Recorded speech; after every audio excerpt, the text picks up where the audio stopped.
So how's your husband? Yeah, I heard he's doing very good. How's your husband? It's okay. We're traveling a lot. Oh. Yes. You're traveling a lot. Kaya pala hindi nakakashoot sa basketball yung asawa. Oo nga. Violation. Yeah. What is your fondest memory with your husband so far since you got Married. What? wedded? Pwede naman. I think just exploring different countries and doing things na bago na hindi ko naman ginagawa before. Like, you know, always on the go. Just always on the go. Always on the go? Mahuhuli to ng MMDA. Always on the go. Subukan mong gawin sa congressional yan. Pero sa Commonwealth. okay din talaga yung nakakapunta ka ng iba't ibang lugar kasi marami ka rin natututunan. Yung mga kultura. Tama. Yan. Magandang nagpupunta-punta tayo sa iba't ibang lugar at nararanasan nyo ang iba't ibang karanasan sa iba't ibang lugar. Yes. Para nagkakaroon kayo ng standard. Yes. Alam mo, maraming tao yung kaya hindi sila nananatili sila sa isang pwesto, sa isang estado ng buhay nila. Kasi hindi sila nakakapag-set ng standard. Alam mo kung bakit? Bakit? Wala silang ibang nararanasan na mapagkukumparahan. Yun. Yes. Parang yung simpleng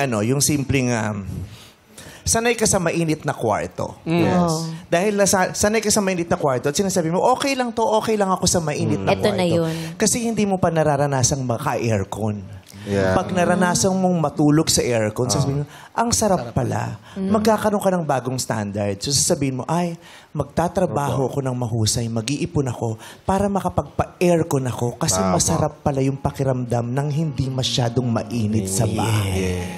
Diba? Yes. Standard. Kailangan maranasan mo siya para mabago ang iyong standard. Tama. Diba? Yes. Para pag-igihan, para mas ma-inspire Yes, ka. kailangan meron ka mapagkukumparahan eh. Diba? Na masabi mong, pwede palang ganito. Correct! Tama! Yes. Wala namang masama na matulog ka ng mainit, Yes. pero wala rin namang masama na mas gusto mong matulog ka ng mas komportable. Yes. Yun ang Diba? standard. Tama yun. Correct. Headband yan. Sa headband siguro yan. Ito kasing headband ito, ito po ang bago ko merchandise, may wifi po ito. So pag sinunod ito, nakakapag-google ka, meron ka mga bagong bagay na masasabi na Ang ganda. Nakakabili niyan. Gusto ko din. Tsaka may self-cleaning ha. Self-cleaning. Oo. May kasama na po itong cotton buds at saka waxing.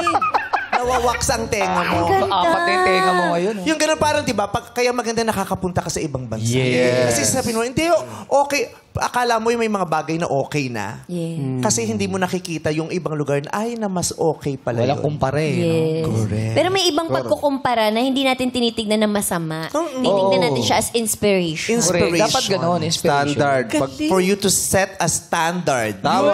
Yes, Kaya pag walang standard. pambiling aircon, Hindi, electric fan yun. at least Wala ba standard standard. na aircon? Wala. Electric fan yun. Galing, no? Yeah, that is so Correct. right. Pero mamimili din ng aircon. Bakit? Oo, kasi yung kapitbahay namin, yung aircon nila pinalagay, unang aircon pa lang na split type. Wow! Ano ginawa? Nagkahiwalay ang pamilya. Nag-split yung nanay tatay nila. Nag-split. Oo, tapos yung anak nilang bunso dinala sa ospital na balian. Bakit? Nag-split. Ayun, pero kaya binenta na nila yung bahay nila. Ang nakabili sex bomb dance. Naka-split lang sila lagi dun sa split up.